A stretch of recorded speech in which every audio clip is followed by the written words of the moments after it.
सनक सनंदन सनातन सनत कुमार में से श्री सनातन जी की वाणी। परम मुनि परमहंस श्री सनातन जी हर समय 5 वर्ष की अवस्था में रहते हैं और कोई वस्त्र नहीं धारण करते, दिगंबर। दिग माने दिशाएं, दिशाएं ही जिनकी अंबर है, अर्थात नग्न अवस्था में रहते हैं। ये वर्णन करते हैं कि एकादशी व्रत को हरितोष व्रत कहते हैं।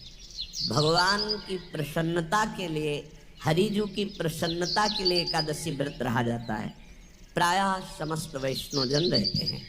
जो रसिक जन प्रियाजू के चरणों के अनन्य हैं, उनका एक ही व्रत है, श्यामा श्याम की 8 पहर उपासना करते हुए अपने मन वृत्ति को श्यामा श्याम में समर्पित करना।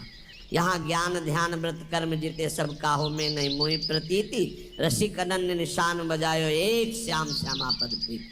पर जो एकादशी व्रत रहते हैं परम धन्य है, वो हरितोष व्रत है। अब एकादशी व्रत का नियम क्या है और कैसे एकादशी व्रत का फल मिलता है, कई बार चर्चा हुई।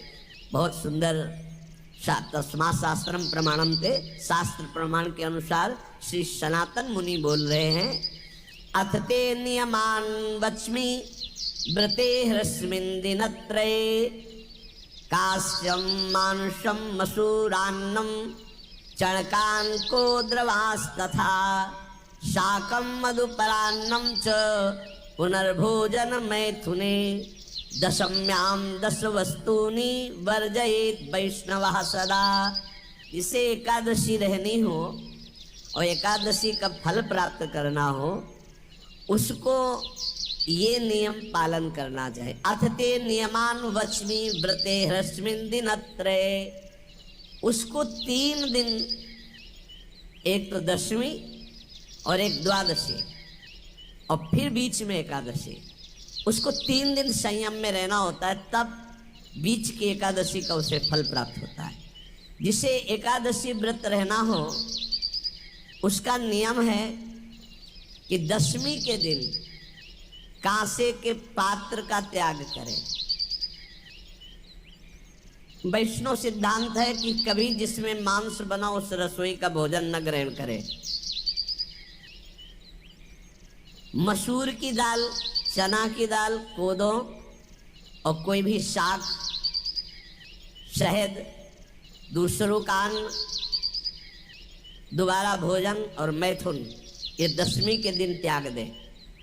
एक बार दशमी के दिन भोजन करें 24 घंटे में, क्योंकि एकादशी रहना है।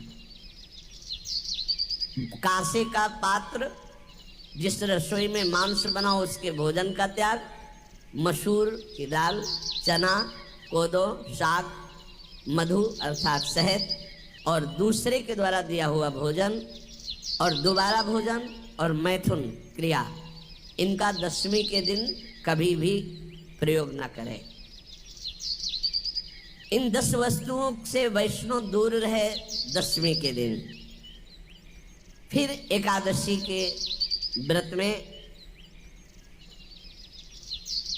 ये पीछे तो हम वर्णन कर ही चुके हैं, कहीं नहीं आया यार कुटू का कचौड़ी पकौड़ी और सिंघाड़ा का हलवा और ये दुनिया के खीर और सब। एकादशी के दिन किसी भी तरह की गेम आदि क्रीड़ा ना खेले। जैसे अब आज व्रत है तो बैठे हैं अपना मोबाइल में गेम खेल रहे हैं, ऐसा कोई भी क्रीड़ा नहीं। द्वित क्रीड़ा, किसी भी तरह का गेम, ये सब खेल नहीं। द्वित क्रीड़ां च निद्रां च तांबूलं दंत धावनम, परापवादम पैशून्यम स्तेयम हिंसां तथा रतिम, कोपम हृतवाक्यम च एकादश्यां विवर्जयेत्। एकादशी के दिन उपासक को चाहिए कि वो किसी भी तरह की क्रीड़ा, मनोरंजन बिल्कुल नहीं। चनिद्राम, नींद नहीं लेनी उसको, न दिन में न रात में, एकादशी व्रत। और प्रायः पुराने महापुरुषों ने ऐसा किया है। रामदास जी डाकोर के रात में जाते थे, रणछोड़ भगवान के यहाँ कीर्तन करते थे जाकर, तभी तो भगवान उनके कीर्तन पर, उनकी भक्ति पर रीझ कर गाड़ी में बैठकर उनके साथ आए थे। पूरी रात जगकर कीर्तन करना, और दिन में तो सोना ही निषेध है। द्वित क्रीड़ाम च निद्राम च तांबूलम, पान खाना निषेध है एकादशी को, बिल्कुल नहीं, जो व्रत रह रहे हैं। और दंत धावनम, वृक्ष से तोड़कर जो दतून की जाती है एकादशी के दिन नहीं। परापवादम, दूसरे की निंदा करना, चर्चा करना नहीं, अर्थात अधिकतर मौन व्रत धारण करे एकादशी के दिन। पैशून्यम, चुगली करना। स्तेयम, कोई चोरी करना। हिंसाम, वाणी से, शरीर से, मन से किसी को दुख पहुंचाना। रतिम, अर्थात भोग करना, मैथुन करना। कोपम, किसी के ऊपर गुस्सा करना। अनत वाक्यम, झूठ बोलना। एकादश्याम विवर्जयेत, एकादशी के दिन ये नहीं करना चाहिए। एकादशी को एक बार कुछ फलाहार शुद्ध,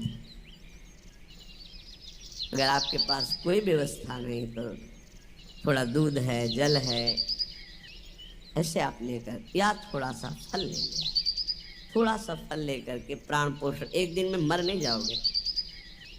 कितने तो निर्जला एकादशी रहते हैं, हर एकादशी निर्जला। पूज्य श्री मथुरा दास जी निर्जला ही रहते थे हर एकादशी। चलो भैया, आपकी सामर्थ्य नहीं तो जल 2-4 बार ले लो, एक बार थोड़ा सा दूध और फल ले लो, चल जाएगा काम, प्राणों का पोषण हो जाएगा। ये आचरण न करे, एक बार कुछ आहार ले ले, वो भी शुद्ध भगवद अर्पित प्रसाद। फिर द्वादशी को काश्यम मांसम सुराम छौद्रम तैलम वितथ भाषणम व्यायामं च प्रवासं च पुनर्भोजन मैथुने अस्पृश्य स्पर्शमासूरे द्वादश्याम द्वादश त्यजेत। कांस के पात्र में द्वादशी को भी भोजन न पावे। जिस रसोई में मांस बनाओ उसमें आहार न ले।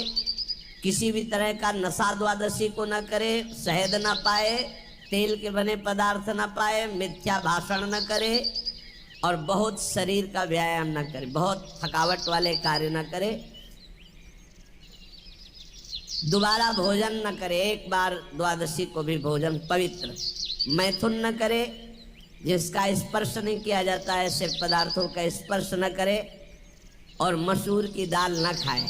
द्वादशी को जो इन नियमों का पालन करता है, दशमी द्वादशी ऐसे और एकादशी ऐसे, तब उसे एकादशी व्रत का फल प्राप्त होता है।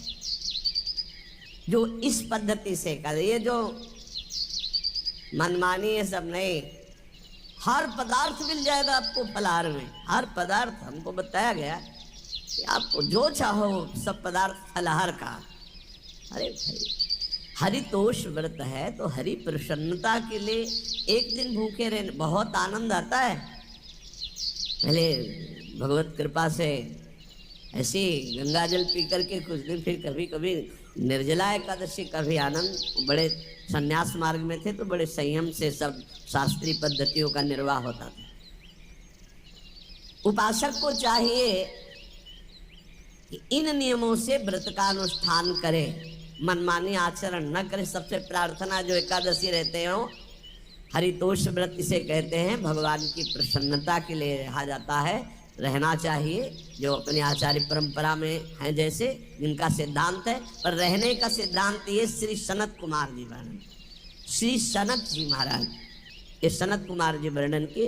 सनत जी महाराज कह रहे हैं, यदि भगवान का आश्रय नहीं, सत्संग नहीं है तो इन चार में से एक हो तो नाश कर देता, फिर चारों हो तो सर्वनाश हो जाता है। यौवनम धन संपत्ति प्रभुत्व विवेकता एकैपमप्यनर्थाय किमु यत्र चतुष्टयम। यदि सत्संग नहीं है, यदि भगवद आश्रय नहीं है, खूब धन हो, जवान अवस्था हो और बढ़िया पद मिला हो, प्रभुत्व चलता हो और अज्ञान हो, फिर क्या कहना है? बोले ये चारों जहां मौजूद होते हैं वहां सर्वनाश का खेल शुरू हो जाता है। अगर इनमें से एक हो तो सर्वनाश करने में पर्याप्त है, और अगर चारों हो तो फिर क्या कहना है। यौवनम, जवान हो, धन संपत्ति, खूब रुपया पैसा हो, प्रभुत्व, कोई पद हो, कोई अधिकार हो बड़ा, फिर अविवेकता और अज्ञानी हो, तो बोले एक नाश कर देगा, फिर चारों तो नाश ही कर देंगे। अगर सत्संगी है तो ये चारों महान कार्य कर देंगे। क्या यौवनम, जवान है, खूब दूसरों की सेवा, मेहनत पूर्वक धन संपत्ति कमाकर माता पिता की सेवा, परिवार की सेवा,